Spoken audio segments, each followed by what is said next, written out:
Welcome to English Story Adventures. Today, we dive into the thrilling world of Sherlock Holmes. Get ready for mystery, intrigue, and unforgettable storytelling. Chapter 3. Mr. Henry Baker.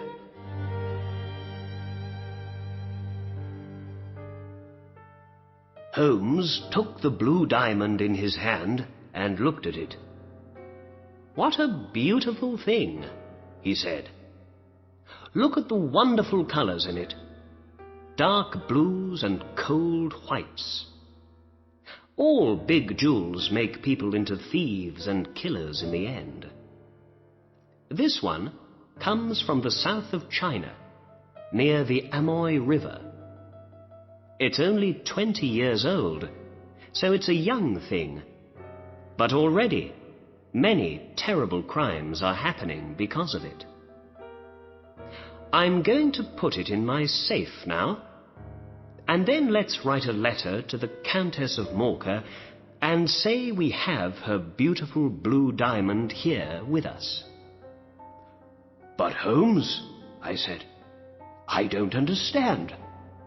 Is that young man Horner innocent after all?" "I don't know."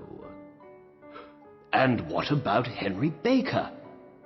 The tall man with the hat and the goose. Is he the jewel thief, perhaps?" "No, I don't think he is. I believe he's an innocent man. I don't think he knew there was an expensive diamond in his goose. A jewel worth more than £20,000. But let's wait and see. Perhaps Mr. Baker's going to answer our advertisement this evening, and then we can learn something more about him." "All right," I said. "I can come back after work this evening. I'm very interested in the answer to this case." "Good," replied Holmes. "Dinner is at 7 o'clock. I got to Baker Street at 6:30 that evening. There was a tall man already at Sherlock Holmes's front door when I came down the street. He wore a long winter coat and had a Scottish hat on his head.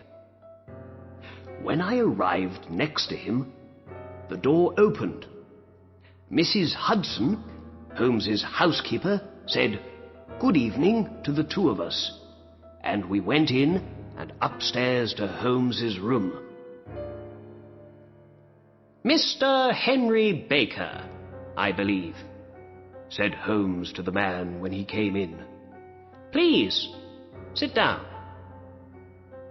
Holmes looked at me and smiled. "Ah, Watson, good. You are here when we need you." Then he looked back at his other visitor. "Is that your hat, Mr. Baker?" Mr. Baker looked at the hat on the chair. "Yes, sir. That's my hat. There's no question about it." He was a big man with a big head, an intelligent face, and grey hair. I remembered Holmes's words about him. He wore a dirty old black coat with no shirt under it, but he spoke slowly, quietly, and carefully. I looked at him and listened to him, and I thought, yes, this is an intelligent man.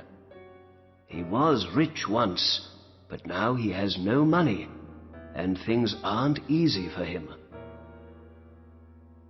"We found your hat and your goose some days ago," said Holmes. "But we couldn't find you very easily, Mr. Baker. We didn't know your address. Why didn't you put an advertisement in the newspaper with your address in it? We waited and waited for an advertisement from you, but saw nothing." Mr. Baker smiled. "Oh, I'm sorry. Advertisements are expensive, and I haven't got a lot of money these days. I had once, but not now," he went on.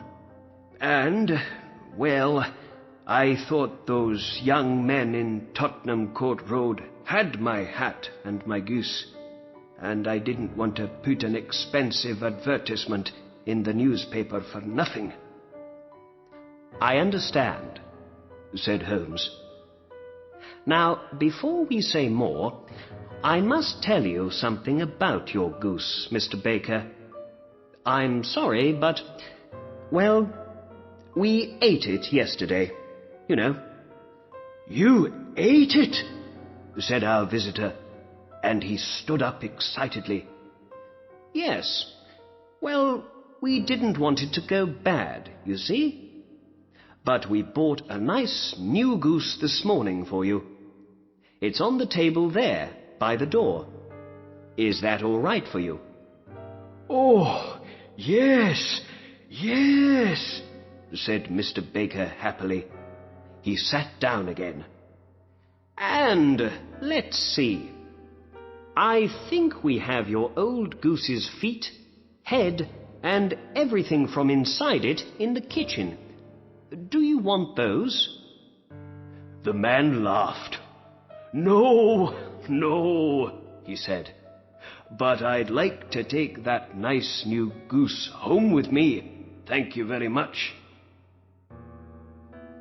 Sherlock Holmes looked at me with a little smile. "Very well," he said to Mr. Baker. "There is your hat, and there is your bird. Please take them. Oh, and before you go, can you tell me something? Where did you get your goose? I know a lot about geese, and that was a very good bird, I can tell you." "Well, sir," said Baker. He stood up and took his hat and the goose in his hands. "I got that bird at the Alpha, a pub near the British Museum.